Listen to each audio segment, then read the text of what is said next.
Thursday night hoops does not get any better than this. The Sydney Kings, Melbourne United, we've got your countdown to tip off right here on The Jump.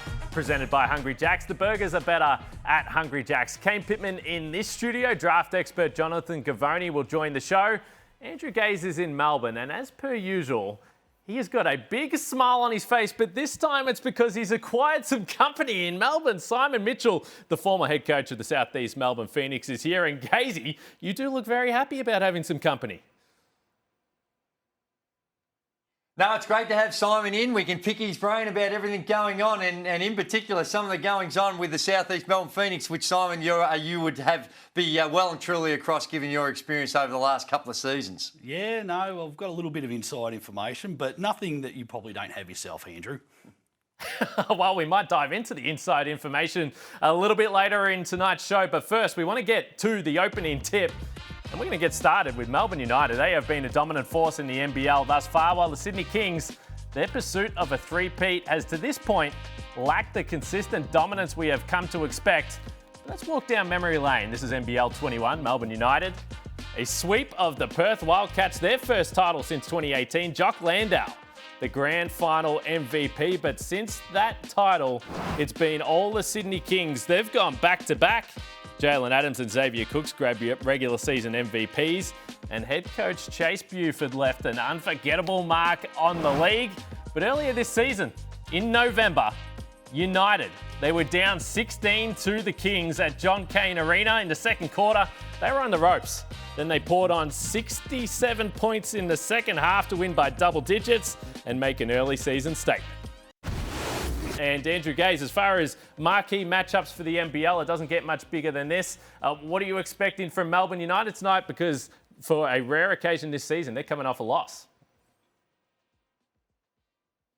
Yeah, no doubt. And if you look at the form of Melbourne United throughout the course of this season, it's been outstanding. They have got a bit of a gap on the rest of the field, but the Cairns Taipans, they demonstrated that if you can come up with a formula, that you're going to be able to caused Melbourne United some problems, and they had problems against the Cairns Taipans, and that's twice they've had problems against them. The Sydney Kings, yes, they're the two-time defending champs, but they've still got some work to do. They are also coming off a win, a much-needed win, but I think overall they still haven't found the formula for what they need to do to become a more consistent defensive team. So Melbourne United, they can put some points on the board. The Sydney Kings are leading the competition in points per game, but it's at the other end of the floor that they're going to have to find a way to contain Melbourne United. Melbourne United, 78 points, I think it was, Simon, against the Cairns Taipans, and they lost. So if you can hold Melbourne United to a subpar score, and they've been averaging, 94 a game, so it was an outstanding effort by the Cairns Taipans. If they can do that, they're going to put themselves in a good position, the Sydney Kings. Yeah, I think the Sydney Kings certainly and historically have shown the ability to shut teams down. Now, this year it's been an issue for them, but I think they've got the personnel to do it. Just collectively, they've got to get it together. Simon, let's get into the specifics of how Cairns have done it, because we find ourselves in an interesting position where the Taipans might not even make the play-in, and yet they're the only team that's beaten United twice. So what is the blueprint, and what are teams going to be looking at what Cairns were able to do? Well, firstly, I think what Cairns were able to do at the offensive end helped them from a defensive perspective, in the sense that they're very aggressive trying to get that ball up the floor. They're constantly putting pressure on Melbourne's transition defence. We saw them the first time they played. They absolutely cut Melbourne to shreds in that situation. This time, Melbourne were a little bit better in those circumstances and were able to defend the ring a little bit better in transition. However, during that fourth quarter run, at the beginning of the fourth quarter, Cairns were able to string together a couple of baskets that opened up their lead a little bit in transition. The other thing they've been able to do is attack Chris Goulding, okay, and they're relentless with it, okay. So Cairns, they've got three athletic players in Bullquall. They've got McCall, and they've got Patrick Miller is also some problems. None of those guys are good matchups for Chris Goulding, okay. So I think Sydney had the ability to open that up as well. When you look at their starting, you've got Jalen Adams, you've got Denzel Valentine, and you've got Jalen Galloway. Who does Chris go and guard in those situations? So I think from an offensive standpoint, yes, they can put the ball in the hole and create those issues where, okay, we can get back and defend the half court against Melbourne where they're not as, I guess you're not in as much peril, Andrew. So Simon coming with the video clips and just breaking it down how they're attacking Chris Golding. But you're spot on. Now, some of those circumstances you do see some switching, but the bottom line is they were able to attack him on the defensive end. Is that the formula that you think that the Sydney Kings are going to use? Because they play a much more five-out, more one-on-one type offensive structure. Yeah, look, at this stage, no. But I think if we get into a series and you start to move things around, I think that Sydney Kings lineup that I just spoke of with those three athletes, I think it's very, very difficult for Chris to match up on that. It is, and the big one here is we look at the Sydney Kings. It's also, they're going to be without DJ Hogue tonight. Now, he is a player that's had some injuries at the start of the season, so they are acclimatised a little to playing without him, but Denzel Valentine was just sensational. He bounced back and they brought him off the bench. It seems like they're trying to still figure out their combinations because the last two games they've messed with their starting lineups. It certainly looked like a great motivator for Denzel. He came off that bench and was aggressive from the get-go, both scoring and creating for his teammates. I think his role is as a starter for this team. I love that backcourt of him and Adams and the fact that Denzel can handle the ball in the middle of the floor in transition. He can take it off the rebound, go, lets Adams run the floor and go and get his as well, and he can play off the ball a little bit. I think they've got a really good roster to trouble Melbourne. All right, let's pivot to the Southeast Melbourne Phoenix now, and as impressive as they were on Christmas Day, they go and they lose to the Brisbane Bullets a few days after that. They're 9-10 on the season, so they're right back in the mix, and they've lost 5 of their last 6 now. Gazey, we spoke about this last week. This hasn't been a trustworthy team throughout this season, and when you come off and you want to start to build some momentum, this to me was a highly disappointing result for this team.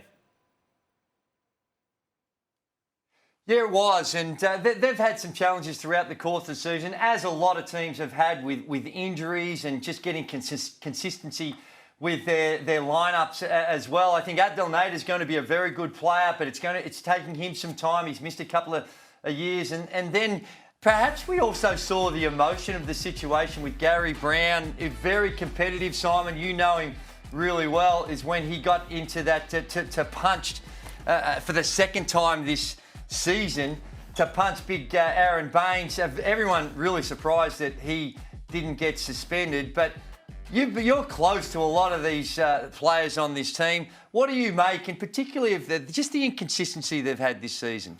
Yeah, well, I think one thing you can't get over is just the constant injuries they've had since the pre-season. And when you're getting ready for the season proper, it's very difficult when you don't have your studs out there and you're running around with the NBL 1 blokes making up the numbers. So I think they've really suffered there, and they haven't had that continuity at any stage during the course of the year. Now, for the first time, we're going to have the Nader and Creek match or combination in the next game. And, I think after we see that over the course of the next 3-4 games and see how that settles. But until then, they've got to snag a few wins, Drewy. Yeah. And right now, if they don't, they can find themselves down the cellar very quickly. Well, they've got a really, really tough run home as well. So they're going to have to earn it if they get there. But, you look at these teams now, there's 10 teams in the competition. Everyone's got a tough run. There's absolutely no easy games, particularly when we see the Illawarra Hawks and their turn around as well. But just quickly, with you coached Al Williams, the way in which he's been having these foul trouble issues, trying to eradicate the fouls where he looks at the official sometimes and in his own head he's probably questioning, well, what's going on here? But I'm sure when you sat him down and went through the tape, you go, hey, big fella, this is a foul. They haven't seemed to be able to overcome that problem this year either. Yeah, so we had that issue with Alan in pre-season last year. Going into the start of the season, it was just foul. It was really struggling to keep him on the floor. So we devised a bit of a method where we would speak with the head of officials, Scott Butler, and say, okay, we're going to send you the video of Alan's fouls. Talk us through this. How can we do this better? And I'd sit down with Alan and go through the video and say, okay, this is what they're suggesting that you can do much better. He took it on board. We were able to keep him on the floor. I'd like to think that's continuing. He needs some help. He needs to see the video. And because he's a very, very important a very important cog in that wheel. So, star. Absolute star. Start of the season, Kane, he was really one of the candidates for MVP of the competition. He was, and the Phoenix started this season well, and I'm pretty sure Simon just got a chill down his spine talking about the Phoenix and injuries as well. But the Phoenix, they're right in the mix for the play-in tournament. And speaking of in the mix, there is plenty of talent in the draft conversation as the calendar turns to 2024. Our authority on all things NBA draft is Jonathan Gavoni. He joins The Jump next.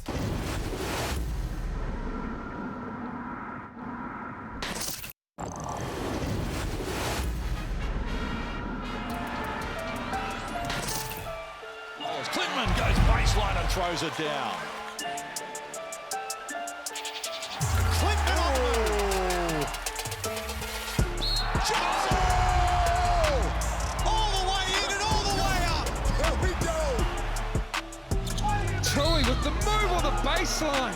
The drop step from the kid is gorgeous. Oh my. Comes in and knocks down the three ball. Again. Nice. That'll wake you up. Welcome back to The Jump presented by Hungry Jacks. It's time to talk NBA draft. And when we want to do that, we bring in this man, Jonathan Gavoni, our expert. And Jonathan, the timing could not be any more perfect because earlier this week you dropped your latest draft rankings. And by my watch, when you have a guy that is playing in the NBL at number 1 on your list, it's a perfect place to start. Alex Sarr continues to impress.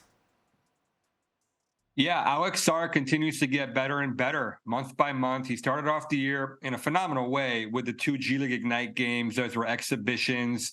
And, just the way that he's, contributed to this streak that Perth is on right now, having won, 9 of their last 11 games, coming off the bench, playing, alongside Keanu Pinder behind him, just bringing energy and impacting the game. He's one of the league's best shot blockers.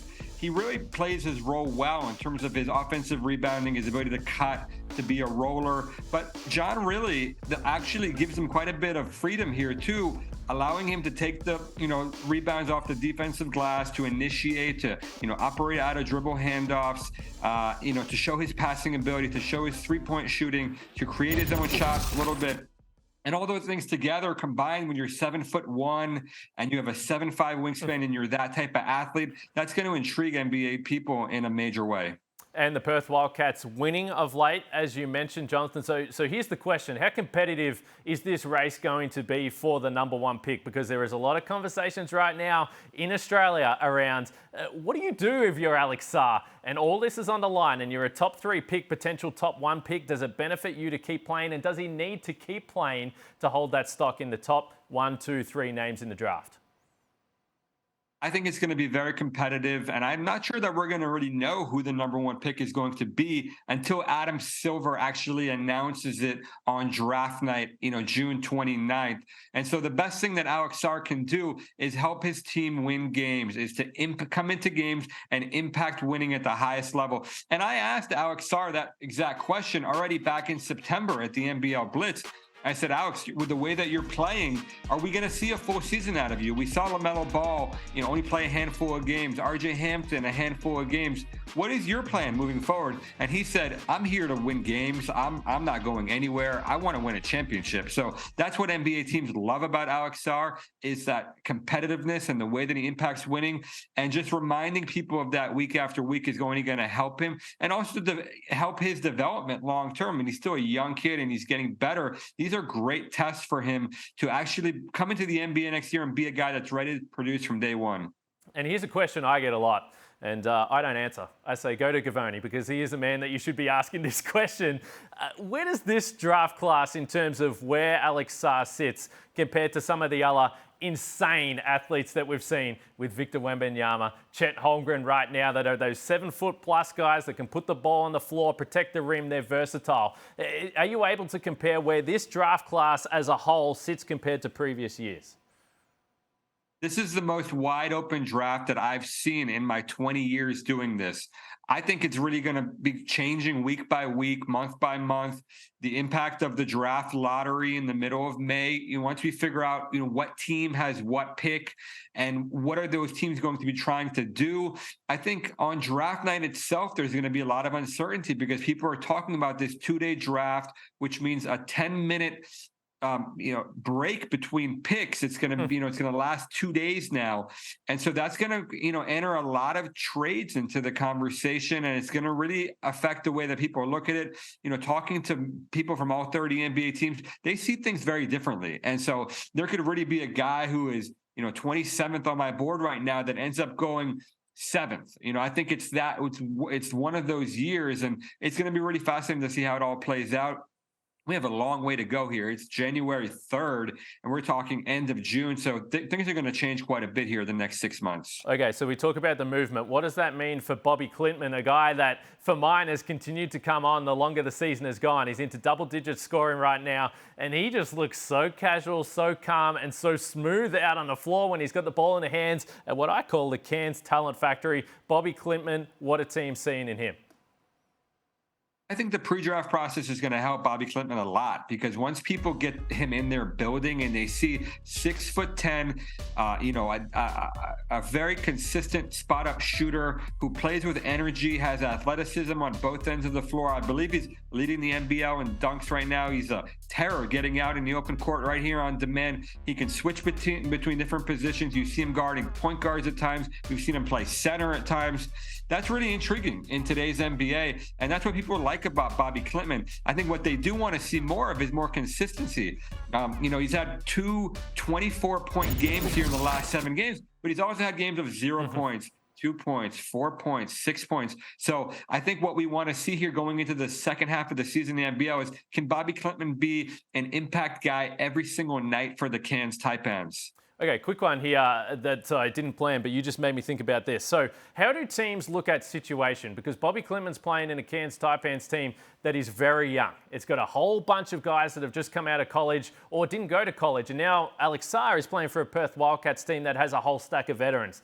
Does that come into calculations when trying to evaluate role and performance? I think it does. I mean, you have to look at the context of the situation. That's why people like me go to practices. That's why we get to know the head coach and the assistant coaches and the general manager. It's why we spend so much time trying to understand a player's history. Where did he come from? What is he going to get to 5 years from now? That's ultimately what it really comes down to. And so we're trying to evaluate all of those things at the same time. And I think it really matters to know what kind of situation a player is in. What's his style of play? What is his role within that team? What are they telling him off the court on a nightly basis and in practice as well? So I think all those things they're factors that go into the evaluation ultimately that help decide where a player gets picked. So much excitement about the familiar names in this year's NBA draft class. Wealth of knowledge. Jonathan Cavoni, appreciate the time. Thank you. And don't forget, for the full and updated 2024 NBA draft rankings, head to espn.com.au to find detailed reporting on Alex Sarr, Bobby Klintman, Tyrese Proctor, and you'll be able to access the entire top 100 prospect list featuring a whole bunch of names familiar to fans of the NBL. This year's NBA draft is set for June 27 in New York City. It is a fascinating chat as now we could bring in Simon Mitchell and Andrew Gazey back to the show, and so many names in this year's NBA draft, potentially Andrew Gazey. It's been good, it's been building. This year feels like it might be the best year yet. Isn't it fantastic? Year in, year out, we've got players, either Australian players or players playing in the NBL, that are always up for the draft. One player that wasn't mentioned in that conversation, and we're going to see him very soon for Melbourne United, is Ariel Hokporti. To me, he's got an NBA body, NBA athleticism, protect around the rim. Do you like his chances? Yeah, I think he fits a lot of systems in the NBA, especially with their drops defense. His ability to protect the rim. He's great on the boards. He's an upstairs threat at all times. I think if his hands were just a little more solid when it's below the shoulders, he could really do himself some favours there. But he's a tremendous, tremendous NBL player right now, and I see a future for him in the NBA. And this is his third year, of course. He missed last season with an Achilles injury. He's a tremendous athlete.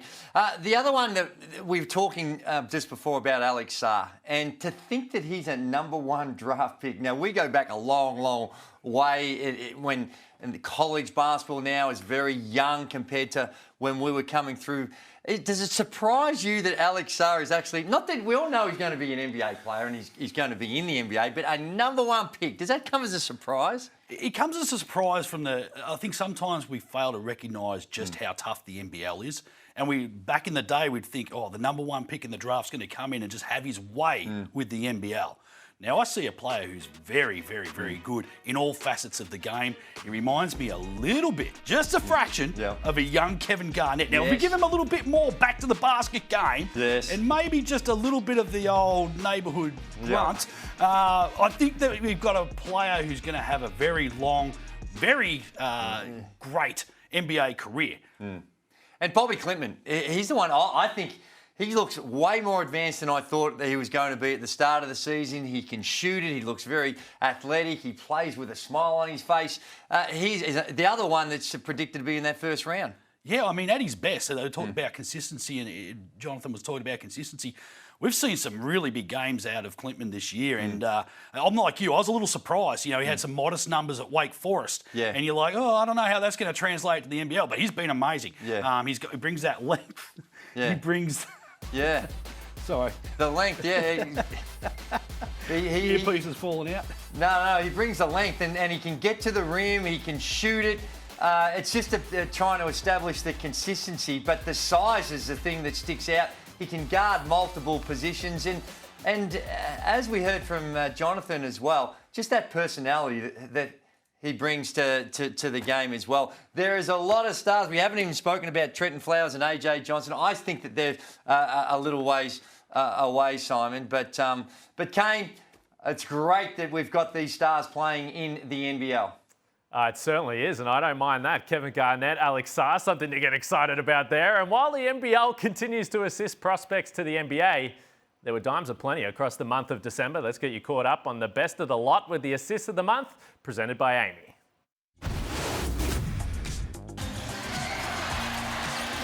Miller for McCall. Drops it off for Menenga. Pristine basketball from the Taipans. I can't wait to see the replay of this unnecessary spin pass from Tajir McCall. It wasn't unnecessary. Well, not for Instagram. Think you're helping. You're not helping at all. You're not guarding anybody. You're not helping anybody. All you did was give up a wide open triple. With the fancy pass to Sean McDonald. His dimes being dropped and threes being made. Shawnee Mack answers back through it. Off the behind the back pass from Anthony Drimmick, if you don't mind as well. Getting hands on the basketball and making it really difficult for him. Oh my goodness. Oh, what a play from Chris Golding, maybe the assist of the year. Oh, that was absolutely beautiful. The angles in play and silver service for Luala Chul under the rim. Spectacular.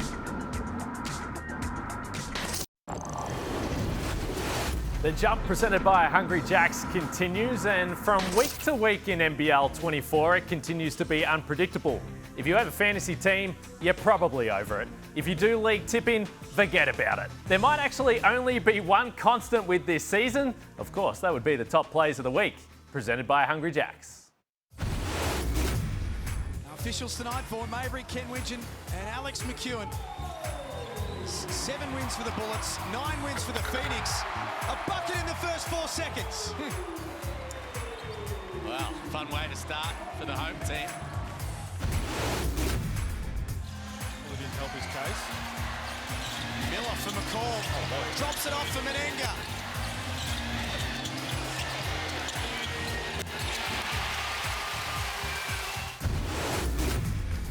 That stuff reminds you, we're not over the team of tearing in threes, but anyway. Zylan Cheatham, who almost tears down the rim. Very bouncy. That's his bread and butter, and the way in which he can run the floor. Looking ahead to round 14 now, the Jack Jumpers, they've lost 4 of 5 and look to stop the skid at home against the Cairns Taipans on Saturday evening. But next, we take you right up to tip-off at Kudos Bank Arena. Sydney Kings, Melbourne United, Gazey and Simon with what to watch. We're back in 60 seconds.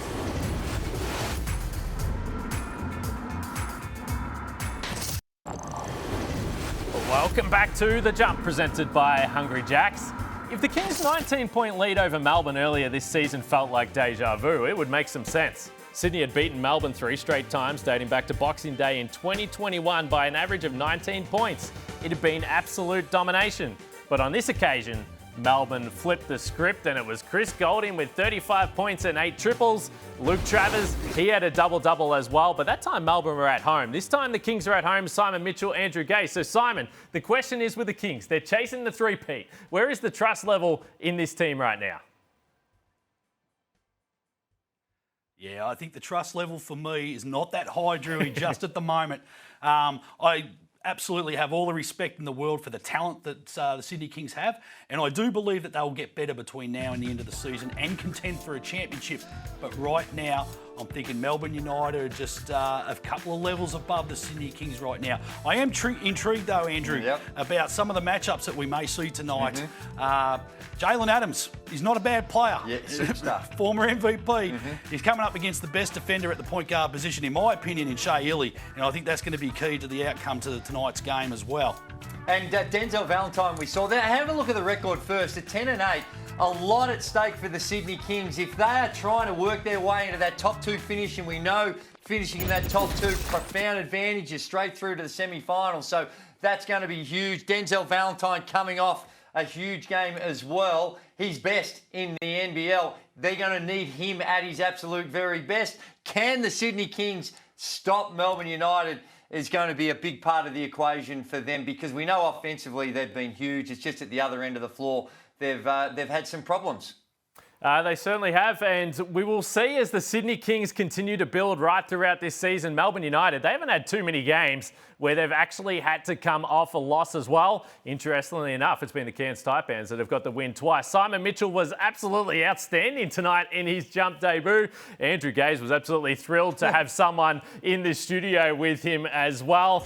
This is going to be an absolute jam-packed weekend of NBL action. It's always a pleasure to see you two fellas. This is going to be awesome. Kings United, enjoy the hoops tonight. We'll see you next Thursday night.